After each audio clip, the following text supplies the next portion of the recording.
Dagdag kalbaryo naman para sa mga motorista at pasahero ang rush hour na sinabayan pa ng pag-ulan. Tulad po kagabi, ang daloy ng trapiko sa EDSA halos gapang na sa sobrang bagal. Balitang hatid ni Trisha Zafra.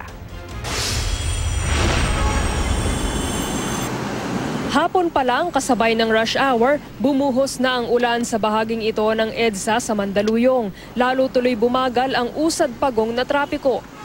Pasado 6:00 ng gabi, mabagal ang usad ng mga sasakyan sa EDSA Quezon Avenue southbound. Salasalabat ang mga provincial bus at pribadong sasakyan pati mga jeep na pa U-turn. Sa kabila nito, ilang pulis ang namataan naming nagmamando ng trapiko. Muling nagkaroon ng pagbagal sa EDSA Cubao, bagamat tuloy-tuloy naman ang usad. Hindi lang mga motorista ang naperwisyo ng ulan, pati mga commuter na nag-aabang ng masasakyan.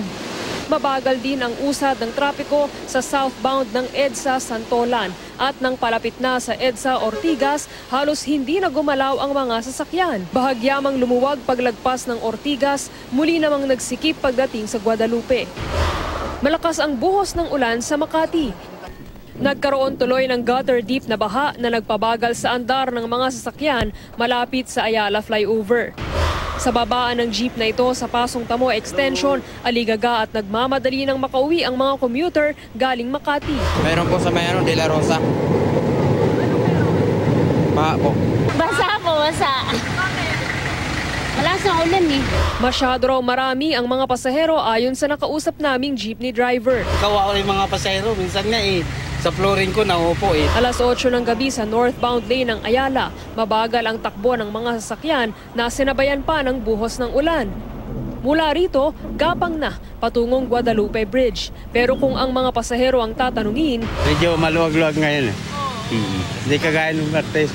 Kapansin-pansin din ang mga bus biyaheng Cubao, Fairview at Caloocan na kakaunti ang sakay.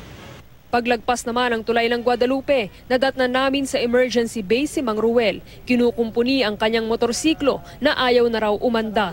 Dumaan po ako sa Rockwell kanina, sa may JP Rizal. Baha po dun kaya medyo nalubat po yung battery niya. Pinauna ko na po yung mag-ina ko ron sa nag-MRT na po sila. Trisha Zafra, GMA News.